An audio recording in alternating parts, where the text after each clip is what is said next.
LB Disco Power nandenge ukati bisobe bangomba pona Rolanda biso awa ozo image na biso merci na patience na yo pour tout ce que moi contre-temps pour na rencontre na biso mais na moni bena bolingo yali merci vraiment la présence na na kata Canada vous allez bienvenue de qui na masala la musique en dehors de la musique azali pâtisser voilà si je peux me permettre de dire ça na sala formation à pâtisserie na envisage ça à grand boulangerie na Afrique un jour na Congo voilà naza artiste et musicien naza acteur et théâtre naza pâtisser bon on appelle ça na DVD à LB Disco Power à ça et le moins bien quand ici biso artiste ou tout ça na Canada artiste à côté donc ça la DVD uniquement pour na biso bon ta la biso bon na biso ndento évoluer ka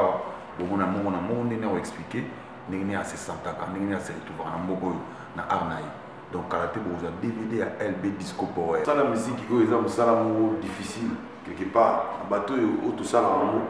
biso il faut tous en conscience tout conscience na place il y a makambo tout en tout cas tout ça le rappelle na bon sens na biso tout respecter air tout respecter parole na biso tout respecter moi moké musala musique en omoni biso bon on va te que biso bateau ba sel vraiment musique na kin ba musique ezana en ligne de conduite ezana ba discipline biso mission non toujours respecter bena ba norme en ôté bon espérons que tout me va changer tout respectera plus bateau ba soutenir biso to ba betsa biso bateau va avoir terre pour filmer sur cette émission bateau va avoir terre sur la promotion il faut vraiment tout respecter à bango la mission nord moi respect aux alatés dans la langage respect aux alatés dans ma parole dans bango respect aux alatés dans la boulot et ce on l'a bien poussé à ça à soulever belé ya minene donc yo c'est mon temps dans la alors côté dans c'est un biso la mission non vraiment tout respecter la parole respect à salam pour un jour et aussi pour mon sur le local il faut toujours en sérieux bateau basé sur la musique ils ont monde ils ont monde moko et c'est dans la patience c'est dans le discernement c'est dans l'introspection monde de la musique de souvenir dans le monde des trop spirituel monde donc pour nous il y a que musique et c'est la connaissance et belé surtout notre besoin notre banda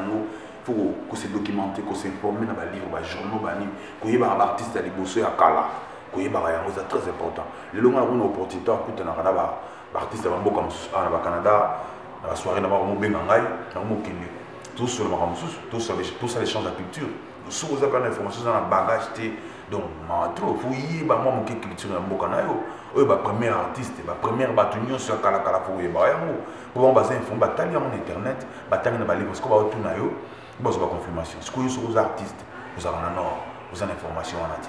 vous avez échange de culture et ati ba on baser la polémique tende biso dans la kin bo so la masola ba tuté ba tout na biso makambo ya mboka na yo donc je sais que l'information faut toujours avoir la source c'est ça bon faut quand même monter ko ya na rumeur ti bino bato bozo bona musana biso musalo yo bato mingi ba aussi subo ya binango ba aussi subo na foi na critique mais ko ya na rumeur il faut ça la ose sentir ya mwana donc au balingo ya musique vous allez bienvenue les amants de spirituel ça na lenga au saranati so comprendre respect entre nous ba artistes aux alati respect à air respect à parole et aux alati donc c'est ça na respect ça concerne artiste ou biso za na tout mais vraiment que respecter bateau yo ba ça la biso tout pour vivre le caméraman le rôle là LB Disco Power le rôle là bateau ba côté na ba concert na biso ba bilmouyi ba le ba Stella Pembele par exemple faut tous avoir gentil na bango ba zebele le rôle là Yves Roi de Gaulle Francis Pépé Mekeng il faut la reconnaissance na bateau yo ba za tous les jours et partout de Tambola ba Bitubi là ba Ofeli ba président Georges Tam pour entourage na yo reconnaissance il faut ça biso artiste to bossa na rato mbalo tout cela qui trouve m'a dévolé tout cela va master staff carré tu vas dire non cette fois-ci il faut bimaka dans les obima Nathalie Kouta a intervenir dans nzeo mona kati kuna titre na Mobeluchi et obima donc les albums mo bossé wana ozalawana en dehors de ça le projet monsieur Zali ne tout savez dans projet oyo il y a vidéo zo manikolo ya LB Disco Power donc aye na Canada pas zo biso ba artiste oyo ya Canada awa à ça image pour nous voir pour biso tout le monde na balibanda ba découvrir biso donc je ne serai pas le seul à écouter la mission monsieur c'est belé bazaka ba artiste monsieur bato ba sala ba kombo na ndenge na bango ba osala image bo mona on va projet entre autres on va remercier ba tout ba soutenir musique on va soutenir biso ba mission diaspora pour tout ça kotoyo Masto Balia, Babil Mouyi, Bapil Batnanga, le roi Bapichumwenge, Batnanga, le roi Bapépé, le roi président Georges Tambou, Marx Kofeli, Mustapha, roi de Gaulle, Stella Pembe à Londres, de McQueen, Diego Kao, le grand Diego Kao, LB Disco Power. Donc, ma beau sanité, tu veux dire, Master Ming à Londres, le roi Godens Muntu,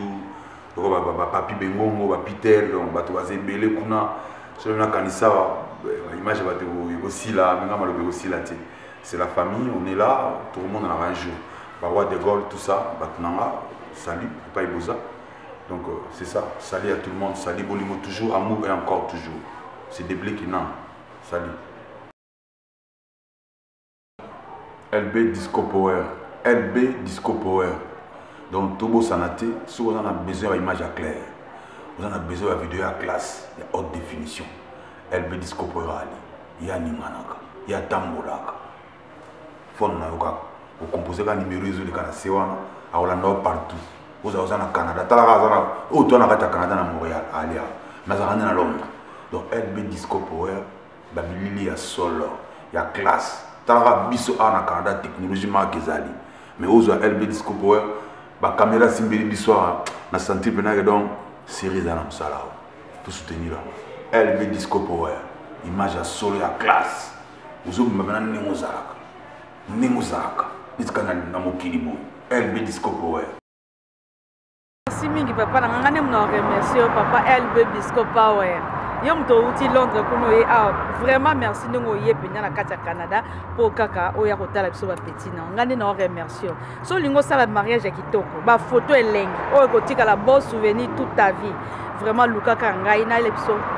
Disco Power azana suka mamakambo. Si vous avez une vidéo, une image impeccable dans le Congo. Vous voyez LB Disco Power outi banda Londres tia epenya Canada ko alukaka ba petit na yebisi bango ba makambo tala kaka donc ke musika te eza ya biso bana ko fichier mon internet so ko ti pe na site wana boko mona na pe na Facebook so ko koti na otinde lo na kati ya Facebook no bisous LB Disco Power.